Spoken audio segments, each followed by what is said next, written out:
آمریت کے خلاف، آزاد عدلیہ کے حق میں جدوجہد کر رہی تھی، تو ہم نہ صرف پاکستان کے عوام کی اکثریت کے شانہ بشانہ ان احتجاجی مظاہروں میں شریک تھے جو ایک آزاد عدلیہ کے قیام کے لیے پاکستان کی وسیع تر اکثریت جدوجہد کر رہی تھی۔ ہم ان لوگوں میں سے ہیں جنہوں نے زمانہ طالب علمی سے ہی اس خواہش کا اظہار کیا ہے کہ پاکستان کے لوگوں کو عدل ملے، فوری اور سستا انصاف ملے، اور پاکستان سے آمریت کے سائے ہمیشہ ہمیشہ کے لیے مٹ جائیں، اور وہاں لوگوں کو جمہوریت ہو، جمہوری ادارے ہوں۔ میں ایک گزارش کروں گا کہ اگر کچھ لمحے کے لیے آپ اپنے ٹیلی فون جو ہے وہ بند کر دیں تو میں آپ کا ذاتی طور پر مشکور ہوں گا، چونکہ اس سے خیالات کا اگر تسلسل بڑھ جائے تو شاید ہم اپنا پیغام پورے طریقے سے آپ تک کنوے نہ کر سکیں۔ تو دوستوں، میں یہ بتانا چاہتا تھا کہ زمانہ طالب علمی سے ہمارے یہاں محترم دوست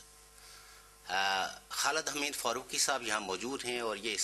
اس بات کے گواہ ہیں کہ ضیاء الحق کی آمریت کے دور میں پاکستان کے عوام کی جمہوری تحریک کے ہم شانہ بشانہ تھے، اور ہم نے قید و بند کی صحبتیں اٹھائی ہیں۔ ہم پاکستان کی اسٹیبلشمنٹ سے فنڈ لے کے تو وہ نقطہ نظر پروموٹ کرنے والے لوگ نہیں ہیں جس سے کہ نہ تو پاکستان کے لوگوں کو کوئی فائدہ ہے، نہ ہندوستان کے لوگوں کو کوئی فائدہ ہے، اور نہ ہی کشمیریوں کو کوئی فائدہ ہے۔ چونکہ آج کا دور جو ہے، جسے مذاکرات کا دور کہتے ہیں، ریکنسیلیشنز کا دور کہتے ہیں، اور بالخصوص ہندوستان اور پاکستان میں ایک سول سوسائٹی نے جو انیشیٹو لیا ہے پیپلز ٹو پیپلز کانٹیکٹ کا، کہ عوامی رابطوں کو مضبوط اور منظم کیا جائے، ہم اس دور میں کھڑے ہیں۔ اور اس دور میں جب تک کہ ہم اپنے خطے کے مسائل کو اس کے اندر جو برسر پہکار قوتیں ہیں ان قوتوں کو درست طریقے سے انالائز کر کے آگے نہیں چلیں گے تو میرے خیال میں ہم ہمیشہ اس انسان کی طرح جو 100 من کا پتھر لے کے اپنے کندھے پہ کھڑا ہے اور وہ کوئی فاصلہ نہیں طے کرتا، تو فزکس میں کہتے ہیں کہ اس آدمی نے کوئی کام نہیں کیا، ورک ڈیفائنڈ بائی ڈسٹینس۔ اسی طرح سماجی سائنس کے اندر یہ آپ کے ہمارا یہاں بیٹھنا یہ بھی ایک سماجی سائنس ہے کہ ہم نے کوئی فاصلہ طے کیا یا نہیں کیا، ہم نے اس جدوجہد کے عمل میں لوگوں کے شعور میں کوئی اضافہ کیا یا نہیں کیا، لوگوں کے ان کے دوستوں کی تمیز کروائی یا نہیں کروائی، ان کے دشمنوں کی، اور ریاست کے اندر اور ریاست کے باہر کے جو لوگ ہیں، جو دوست ہیں، جو دشمن ہیں، ان دشمنوں سے اور ان دوستوں سے اپنے عوام کو باخبر کیا یا نہیں کیا۔ سماجی سائنس میں یہ چیز ہمیشہ مد نظر رہنی چاہیے، اور اگر یہ چیز مد نظر نہیں رہے گی تو ہم اپنے جگہ پہ مخلصی کے، خلوص کے بڑے دعوے کریں گے، لیکن کسی نے کہا تھا کہ زندگی لینا کوئی کمال نہیں ہے، زندگی بچانا کمال ہے۔ برسا برس تک سائنسدانوں نے، برسا برس تک پرو پیپل لوگوں نے لیبارٹریز کے اندر بیٹھ کے تجربے کیے اپنے بیوی بچوں سے جدا رہ کے کہ کس طرح انسان کی لائف کو پریزرو کیا جا سکے، کس طرح انسان کے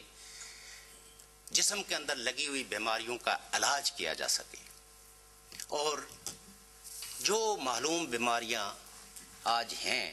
سائنس کوشش کر رہی ہے، جیسے آپ کے سامنے کی بات ہے سوائن فلو کی ایک بڑی لہر چلی، تو جو ترقی یافتہ ملک ہیں وہ کوشش کر رہے ہیں کہ ایسی ویکسین تیار کی جائے، جو 15 دسمبر کو انہیں ڈکلیئر کر دیا کہ اب ہم نے یہ تیار کر لیا ہے، کم از کم اب لوگوں کو اس بیماری سے اس وائرس سے مرنے نہیں دیا جائے گا. ایک دور تھا جب جس کو کہتے ہیں ٹاؤن کی بیماری، اس سے ہزاروں لاکھوں لوگ برصغیر میں مر گئے، کوئی علاج نہیں ہوا. ہمارے ہاں پہلے لوگوں کو ہارٹ اٹیک ہوتا تھا، ہم کہتے تھے یہاں سے جن گزر گیا، اس کا سایہ پڑ گیا، بندہ ہمدم ہو گیا، ایک دم مر گیا. اور دوسری بات جو ہے وہ میں ضمناً عرض کرنا چاہتا ہوں کہ جلاوطنی جو ہے یہ نبیوں کی سنت ہے، اس پہ کسی کو شرمندہ ہونے کی ضرورت نہیں ہے. نبیوں نے بھی بہتری کے لیے، زندگی کے لیے، لوگوں کی بھلائی کے لیے ہجرت کی ہے. ہم ان سارے لوگوں کے، ان کے والدین کے، ان کے عزیز و اقربا کے دکھ میں برابر کے شریک ہیں، جو اس سفر میں جو ان کے لیے اچھا چاہتے تھے ہجرت کا داغ لیا، لیکن وہ ان کو کوئی راحت نہیں پہنچا سکے اور سفر میں ہی وہ مر گئے. جمیل صاحب نے ذکر کیا مکاؤ کا. مجھے اپنے اس عزیز کی تصویر آنکھوں کے سامنے گھومتی ہے، ظفر اقبال، جس کو آپ سب لوگ جانتے ہوں گے، ہماری طرح ہی زندگی، اچھی زندگی کی خواہش، اپنے والدین کی خدمت، لیکن اس سفر میں وہ، اس جلاوطنی میں وہ مر گیا مکاؤ میں، اور اس کو اسائلم بھی ابھی نہیں مل سکا. کہ کتنی دکھ دہ بات ہے، کتنی درد کی کرب کی بات ہے. اور پاکستان کی صورتحال دیکھیے کہ لوگ آٹا لینے کے لیے لائن میں کھڑے ہیں کہ جا کے بچوں کو شام کا کھانا پہنچائیں گے، اور لائن کی طوالت کی وجہ سے وہ دم گھٹ کے اور اپنی جان دے بیٹھے اور وہ مر گئے. میں انہیں کہتا ہوں کہ وہ بھی شہید ہیں جو صبح نکلے تھے کہ ہم اپنے بچوں کے لیے آٹا لائیں گے اور انہیں خوراک پہنچائیں گے، ان کی زندگی کے کچھ مسئلے حل کریں گے. چینی، بے روزگاری، چینی کی جو کیفیت ہے، بے روزگاری کی جو کیفیت ہے، لوگ خودکشیاں کر رہے ہیں، یہ ساری چیزیں ہمارے لیے انتہائی دکھ کی ہیں. اور جب ہم اس پہ اپنے جذبات برہمی کا اظہار کرتے ہیں تو اکثر ہمارے مخالفین، جنہیں دراصل اس بات سے کوئی غرض نہیں ہے کہ اس سوسائٹی کا کوئی مسئلہ حل ہو، جنہیں اس بات سے کوئی غرض نہیں ہے کہ وہ دعوے کرتے ہیں کہ ہم مضبوط پاکستان چاہتے ہیں، ہم خوشحال پاکستان چاہتے ہیں، لیکن مضبوط اور خوشحال پاکستان کے لیے جدوجہد کرنے والے لوگوں کے ساتھ ایک لمحے کے لیے بھی وہ کھڑے نہیں ہوئے. وہ آج 30 سال کے بعد تو بے نظیر بھٹو کو سلواتیں سناتے ہیں، ذوالفقار علی بھٹو کو سلواتیں سناتے ہیں، آصف زرداری کے خلاف فتوے صادر کرتے ہیں، لیکن پاکستان کے اندر جمہوریت